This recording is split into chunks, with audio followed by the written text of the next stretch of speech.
Jo, was geht? Was machen wir heute? Keine Ahnung. Heute werden wieder Freundschaften gekündigt. Heute wird auf jeden Fall das Getriebe eingebaut, wieder. Ordnungsgemäß. Wie schon zum 1000. Mal gesagt, Kupplung ist schon drin von Competition Clutch und nicht Clutch Competition, wie ich es immer gesagt habe. Ja, ich hoffe, es geht schnell. Ich hoffe, wir haben wenig Probleme. Ich hoffe, Marco ist gestärkt mit seinem Getränk. Ja. Was hast du gestern gemacht? Gearbeitet wie ein Tier. Von morgens bis abends, oder? Von morgens bis morgens. Ja. Du musst aufpassen wegen Werbung. Wieso? Ach so, ja, du hast schon richtig gehalten, gell? Mit deinen großen Händen, Alter. Einfach Dings. Schraubstück. In Marco seinen Händen sieht die Dose aus, als wäre sie doppelt so klein. Ja, dann legen wir mal los. Getriebe haben wir auf jeden Fall schon parat liegen. Da müssen wir nur noch ein paar Kleinigkeiten dran erneuern und dann geht das Ding wieder rein.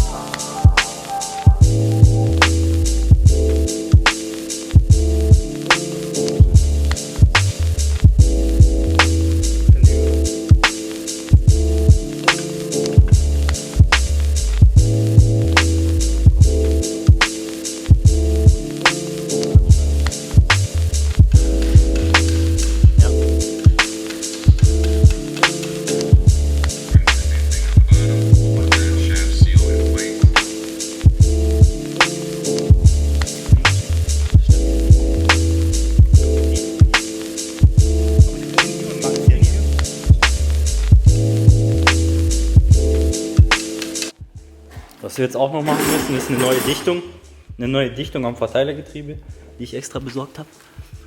Guck dir, Marco, Alter, richtiger Mechaniker, gleich mit Licht, alles da.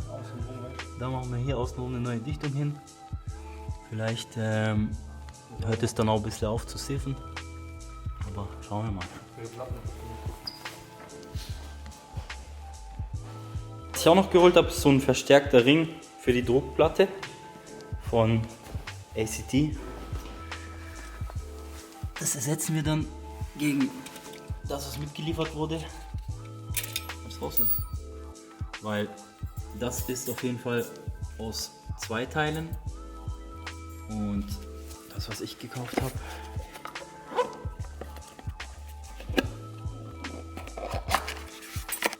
auf jeden Fall ist das einteilig. Und was ich gehört habe, wenn man jetzt zum Beispiel schnelle Schaltvorgänge tätigt, kann es sein, dass es halt bei dem zweiteiligen Ring auseinanderfliegen kann. Und das wäre natürlich nicht so geil, wenn das passiert. Zeig mal, wie das aussieht, das zweiteilige. Genau, da ist der Ring separat zu dem Brauchen wir das aber nicht? anderen Teil. Das haben wir hier, 1. Nur 1. Bei dem neuen, ja. Und hier ist es halt so gefertigt, dass du den Ring in Teil verbaut hast, sozusagen. Soll auf jeden Fall besser sein, wir bauen es ein.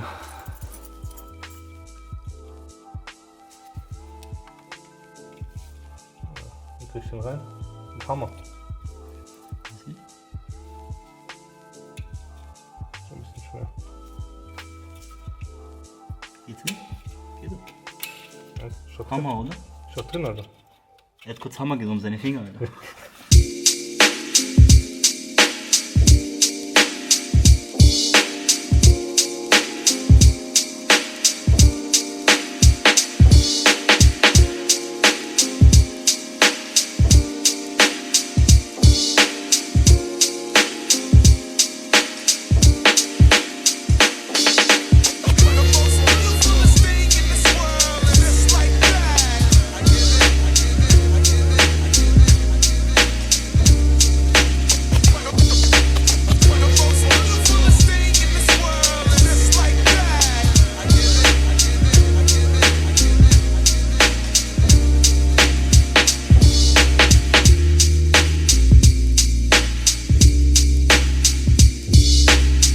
Also, Getriebe ist drin.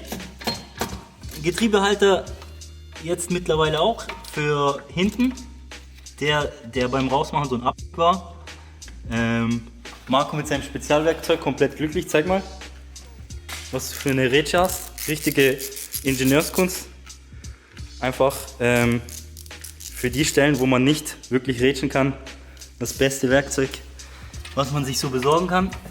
Und ja, das ist auf jeden Fall drin. Getriebe ist auch gerade drin. Liegt schon, wie sagt man dazu? Plan am Motorblock auf. Und jetzt müssen wir nur noch Schrauben rein, alles befestigen. Und dann fahren wir nachher, oder? Und dann fahren wir eine Runde, auf jeden Fall. Ohne Räder. Und Grüße gehen raus an Yves. Er weiß, dass Räder noch benötigt werden. Er hat noch einen Monat Zeit.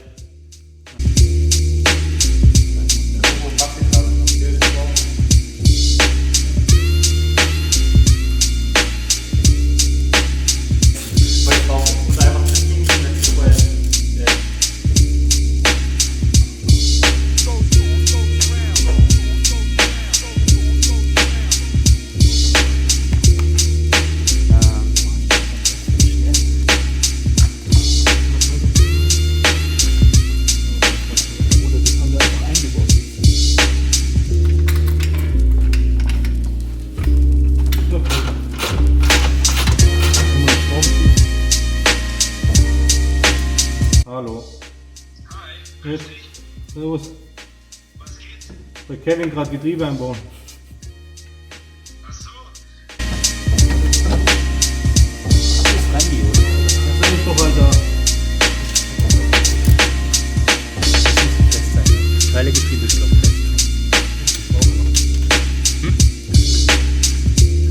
Nur noch die obere musst du fest. Kollege hat Getriebe eingebaut, Alter. Junge.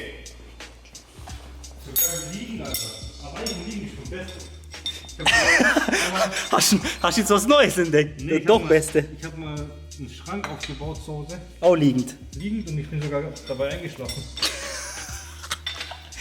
Als Maul, Alter.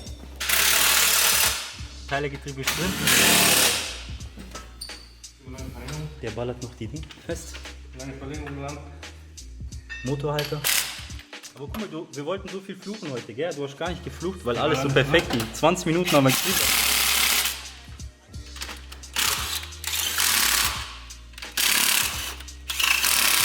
Einfach kurz die Winde nachgeschnitten auf. Kollege, alles sitzt, jetzt muss man nur noch ein paar die ganzen Schrauben ansetzen und ist noch fertig, wenn ich feiern will. Jetzt ist 14 Uhr gleich. Und dann ist Wochenende. Geil, Alter. Einfach alles drin, guck. Getriebe drin. Das ist fest, Verteilergetriebe auch.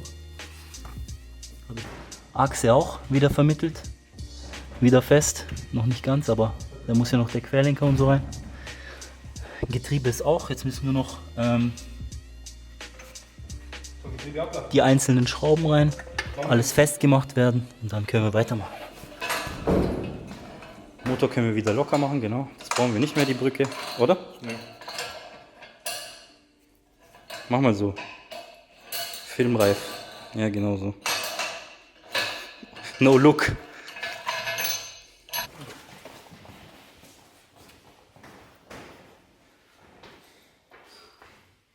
So, seitdem wir beim letzten Mal das Getriebe wieder eingebaut haben, ist schon wieder einiges passiert.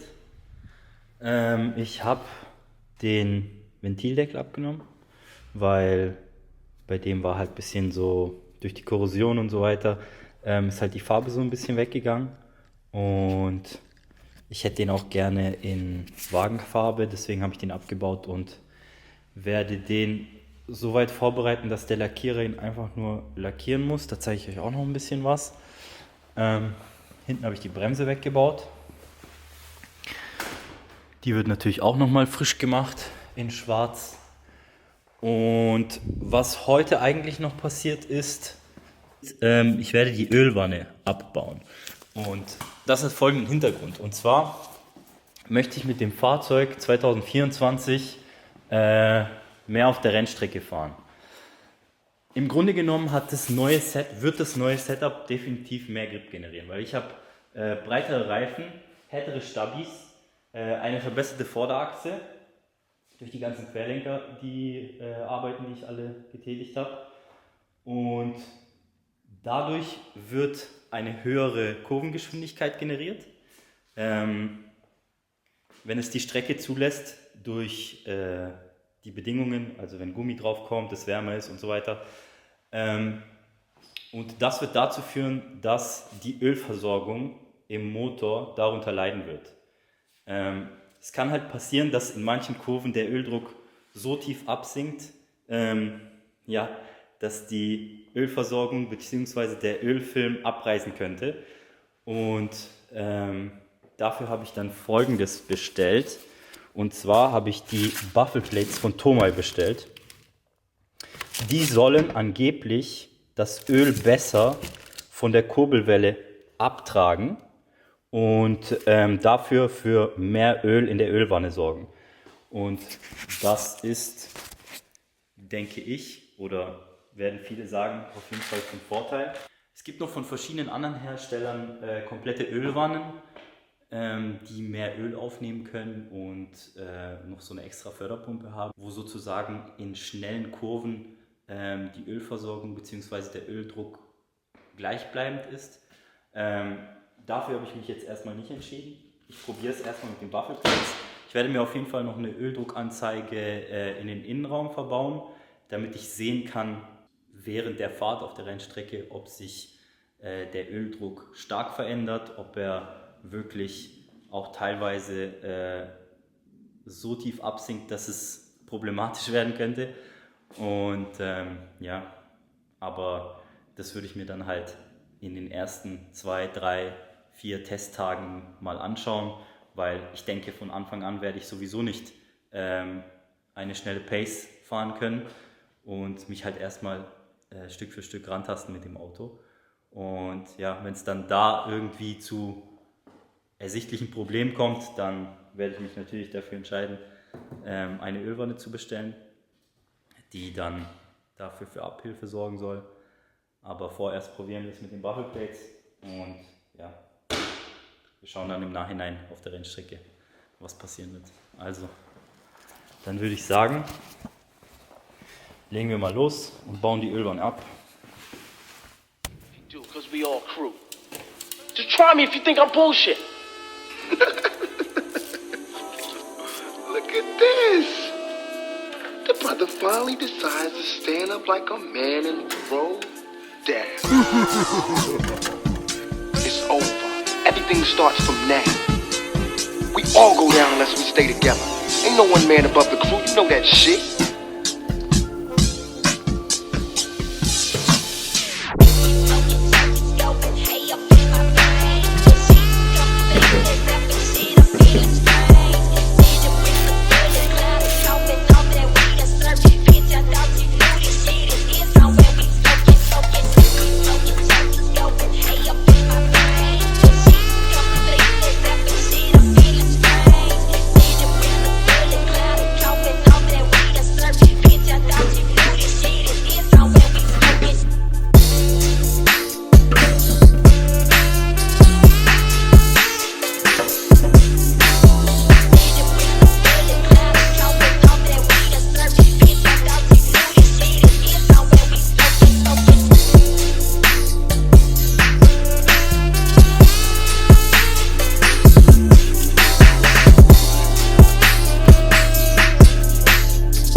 Crazy, man.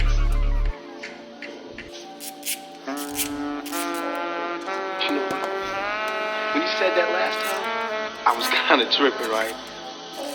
But now, you're right. I am crazy. But you know what else? Was ich gerade so aus der Ölwanne rausgefischt habe. Ich weiß nicht zu 100%, was das ist. Aber es ist auf jeden Fall metallisch. Und Metall in der Ölwanne ist, glaube ich, nie gut. Aber ich hoffe, dass es irgendwie nichts Wichtiges ist. Beziehungsweise irgendwie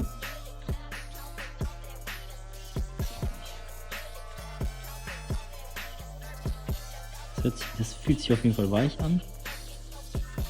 Das ist auf jeden Fall nicht weich.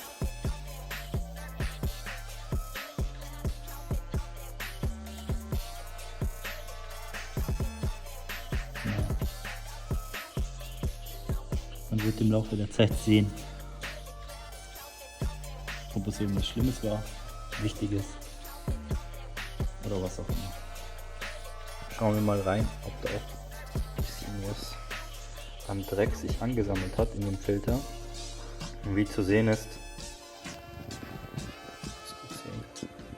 aber es ist Dreck drin. Den machen wir sauber. Hier hinten hat Thomas eine neue Dichtung mitgeliefert. Die alte ist hier relativ kaputt schon und kriegt man schlecht ab. Ich mache das jetzt noch sauber, mache dann die neue Dichtung dran und dann bauen wir alles wieder ein.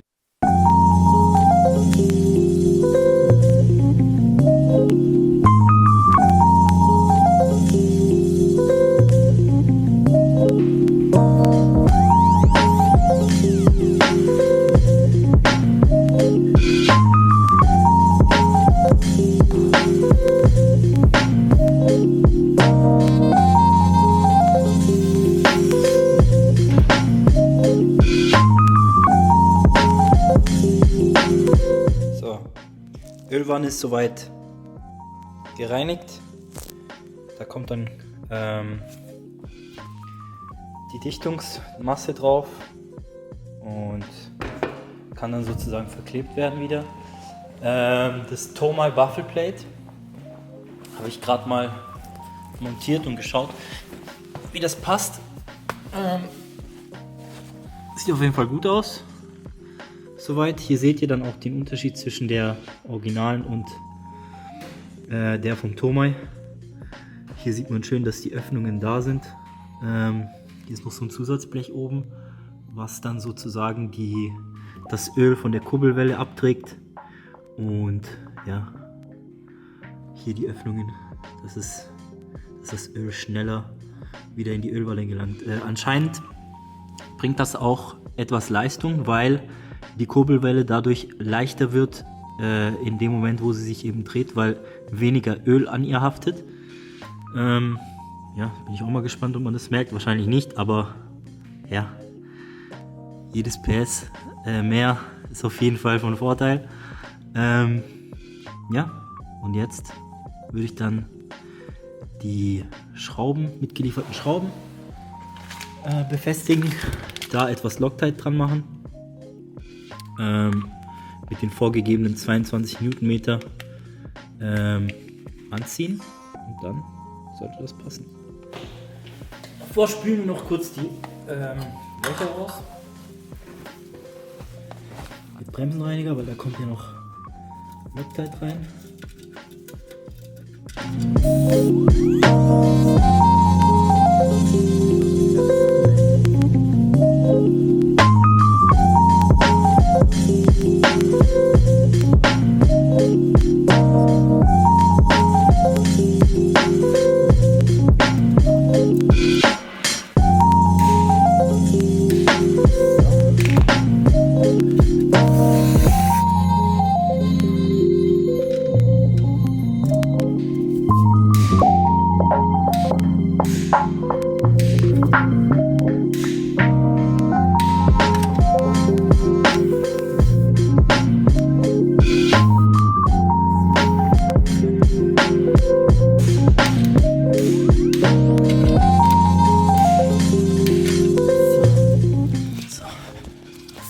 Von der anderen Seite sieht das Ganze so aus. Da sieht man dann noch die Öffnungen.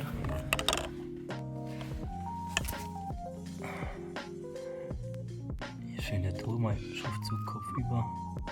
Da kann sozusagen das Öl wieder austreten, wo bei der Originalen dann nur zwei größere Öffnungen sind, glaube ich. Das war es dann auch, genau. Hier der Vergleich nochmal zu der Originalen. Ja. Schauen wir mal, was das bringt. Ich baue das jetzt mal zusammen und dann kommt der ganze Rest noch rein. Was noch von dem Getriebe Ausbau bzw. Kupplungswechsel übrig ist. Hier Luftfilterkasten, dann das ganze Fahrwerk, Querlenker, Bremse und so weiter. Stück für Stück, damit wir dann, denke ich mal, so Ende Mai, Anfang Juni auf die Rennstrecke gehen können und das alles mal so ein bisschen testen, ob das auch so funktioniert, wie es funktionieren soll.